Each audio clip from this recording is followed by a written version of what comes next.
Is Detroit the next place where Airbnb is going to be regulated? Xbox, Twitter, Uber, Postmates, Netflix, MoviePass, Google, Facebook, eBay, DoorDash, Apple, Amazon, Airbnb, The Apptrepreneur. Hey everyone, this is Kevin the Apptrepreneur, and Airbnb, that's become a very interesting topic for me. Not necessarily on this channel, although we will be talking about it more and more as I continue to broaden the content on this site beyond Uber and Lyft.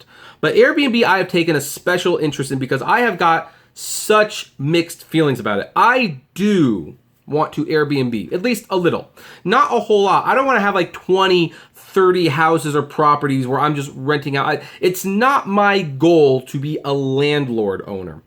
I would just like to have a house here and there in places that I frequently visit so that I would have a home to stay for when I go to visit those places. And hey, for the rest of the year, I can Airbnb out and hire someone to take care of the guests. And the Airbnb would more or less pay for the property and everything else involved. Now, that is my goal. However, I acknowledge that Airbnb, despite being really convenient and really nice, is really bad for the economy. And it's really bad for housing. It's especially bad for rentals. Heck, when I first moved here 10 years ago, apartments near Disneyland were definitely a thing. I mean, there's a lot of them around, like Catella and The Block. Really nice apartments. And the draw to having an apartment there is that you're near Disneyland and movie theaters and the nightlife. You're near a lot of stuff.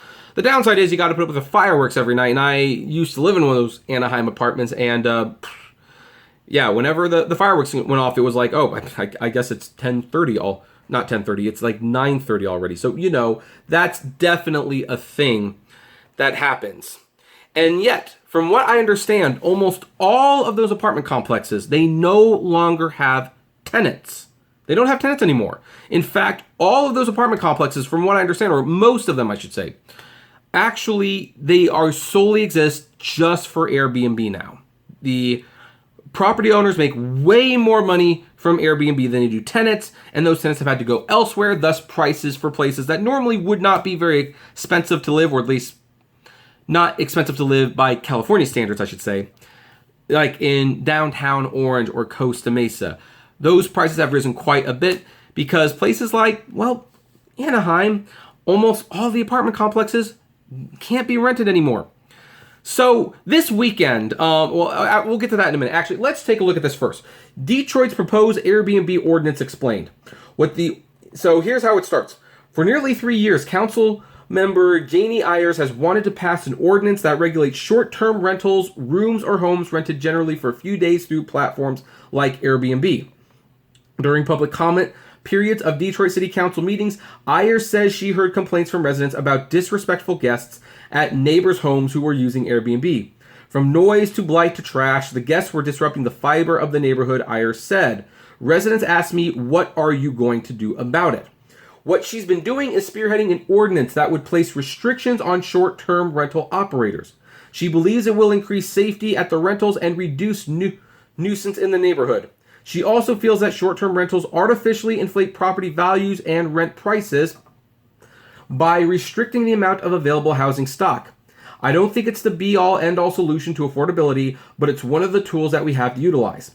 The city's legislative policy division presented a draft of the ordinance to the City Planning Commission on June 6th this year. An updated draft is currently making its way through City Council.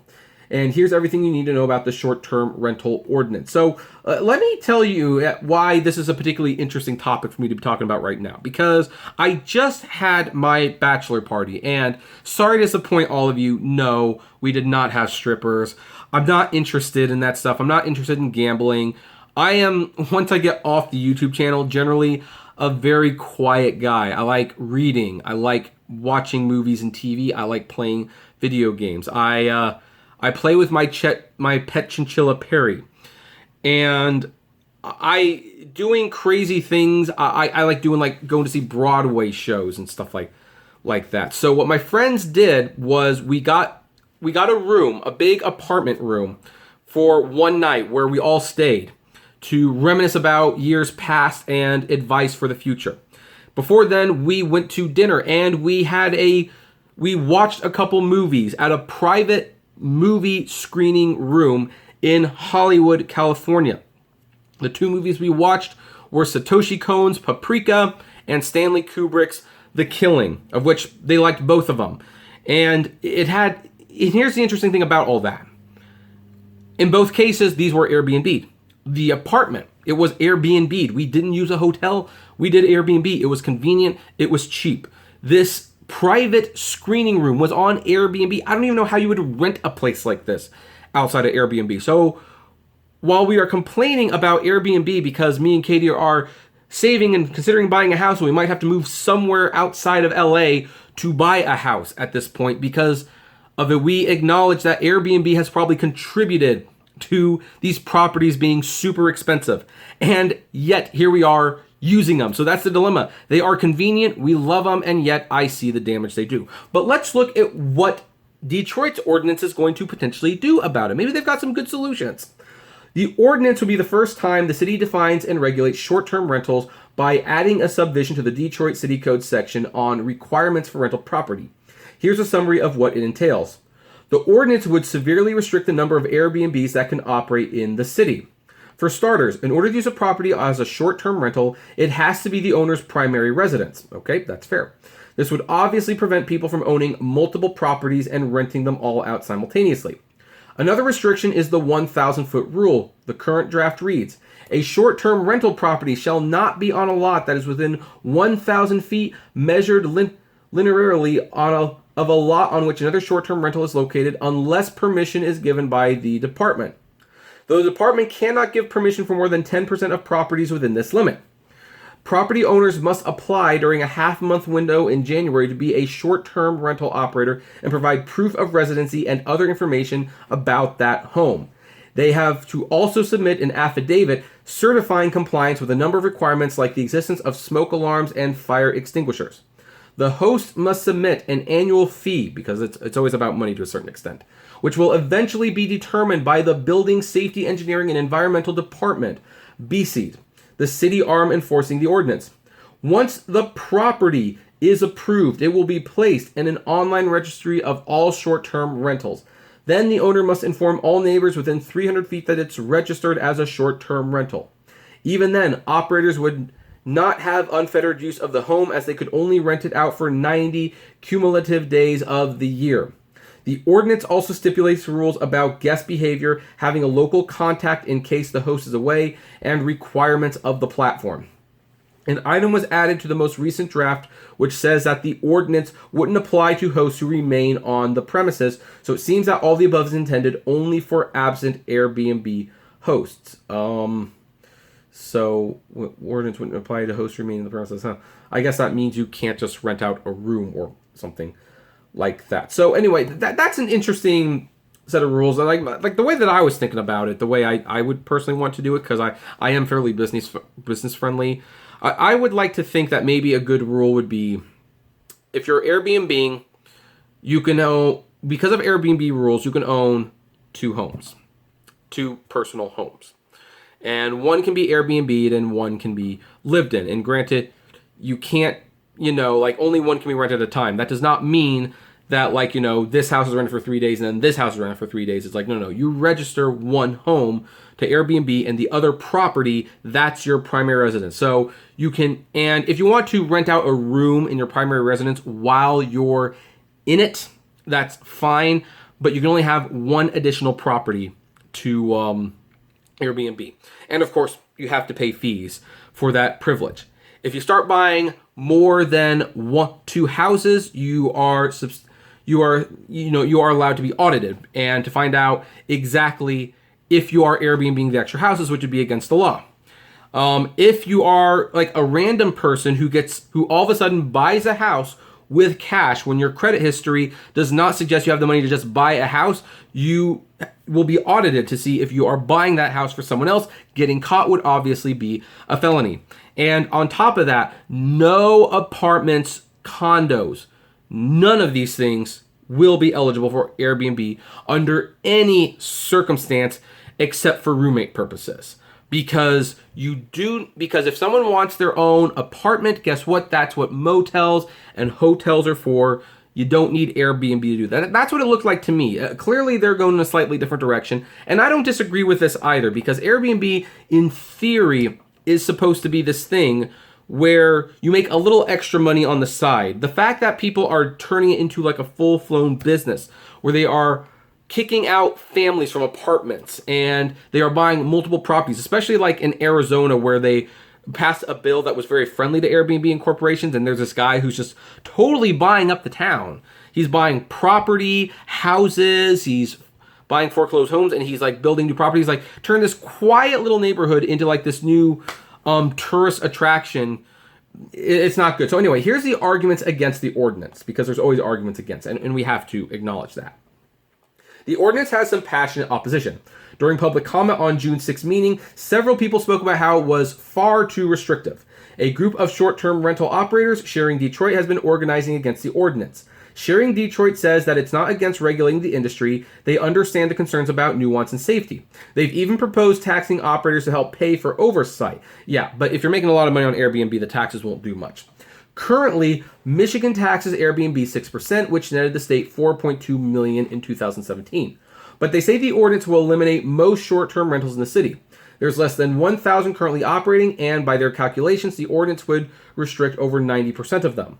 Then again, BC does have the discretion to allow multiple short-term rentals within 1,000 feet of each other. And in fact, maybe one of the things that they might want to amend is if there's so many people who are applying to be Airbnbs in a certain area, maybe they can go to the people who don't want to be Airbnb, and for like a little bit of like a discount, they can say, hey, would you mind if we buy your house back so you can move to another property, because we want to turn this area in general into an Airbnb area. That might be another thing you can do.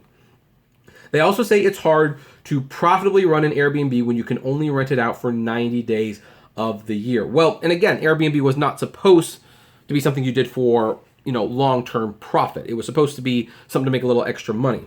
I think 90 days is a little restrictive. I mean, I think maybe extending that to 3 months, that might be a little better. 3 to 4 months, let people pick and choose the busy days. One of Sharing Detroit's members, Angela Vincent, worries that the ordinance will hurt neighborhood businesses. A bar owner who rents out an Airbnb in her University District home. She says her guests shop at the businesses on the Avenue of Fashion, places they likely wouldn't visit had they rented a downtown hotel room. I'm a first-hand witness to the economic strength that Airbnbs bring to the community, Vincent says. I recommend my guests to frequent neighborhood businesses, restaurants, bookstores, clothing stores, which need support. She also says the ordinance would make it much harder to visit Detroit affordably. Depending on the day of the week, a room in her house rents for $30, $60, and the whole house $125 to $200. Interesting, because she rents out for Airbnb, so of course she'd be against this. According to AirDNA, the average daily rate between January and May 2019 for short-term rental in Detroit was $132. A majority of the rentals were full homes. A single hotel room in the Shinola Hotel starts at $317 per night. Trumbull and Porter Hotel, which is on the more affordable end, starts at $149 per night. Ayers thinks there will still be plenty of short-term rentals available. We didn't ban Airbnb, so the option for someone to utilize it is still there, she says. Sharing Detroit also says short-term rentals help other small businesses like cleaning services and contractors because guests expect an immaculate place to stay. Ayers acknowledges the short-term rentals do create some extra jobs, but also they're not employing the masses. This is absolutely true, because one of the problems with Airbnb, if you're truly going to turn this into a business, is that buying houses isn't cheap. You gotta have a lot of money. Now, my brother, he owns houses. He owns a lot of houses, and he rents them out for money.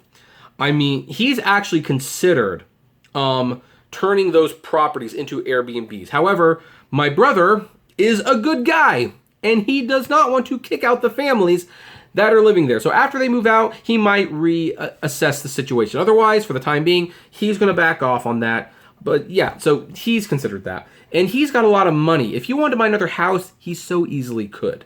But, not everyone can do that. If you want to try to become an Airbnb business person, it's going to be a slow process. And the only people who will get there fast is millionaires and billionaires. And you know what?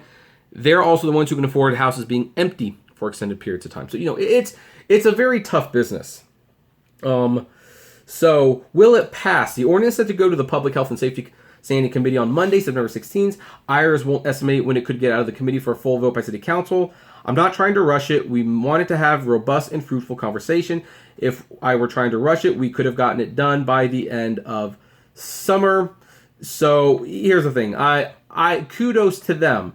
Again, Airbnb is definitely something that I am conflicted about. I do want to do it in the future, but I'm conflicted about it because I know the damage it's done. Heck, I have actually made it a point that when I travel overseas, I will not Airbnb, even though it's cheaper to do. Because when I was staying at the Czech Republic, my family had rented an Airbnb, and it was a full-blown apartment. You know, full kitchen, bathroom, shower, fridge, absolutely everything. It's like, looks like someone was actually lived here. And I kind of looked up to see how Airbnb worked in Czech Republic, and sure enough, actually, the building we were staying in, the very building, there were protesters earlier that month because families had been kicked out of their homes so that those apartments could be Airbnb'd. And I realized this was contributing to a major problem. And I'm like, no, I don't want to contribute to this overseas. I will be fully okay with sensible regulations. We don't know, and everyone's going to have disagreements. We're just going to pick the one that most people can't agree with. But Airbnb is most likely here to stay. We just, like Uber and Lyft, have to figure out what to do with it. That said, what do you think? Do you agree, disagree? Do you think Airbnb should be regulated, or no, you think that's overstepping everyone's bounds? I'd love to know. Comment below, like, favorite, share, subscribe. If you enjoy videos, consider becoming a Patreon member. It's totally optional, of course, but even as little as $1 a month goes a long way to helping the channel run smoothly and you get access to my Patreon's exclusive blog. Also, if gas prices are getting just a little down, check out the Get Upside app below. It's totally free, but you get cash back on every gas purchase.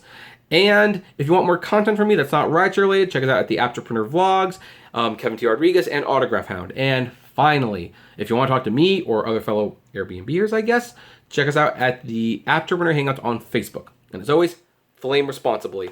Have a good one.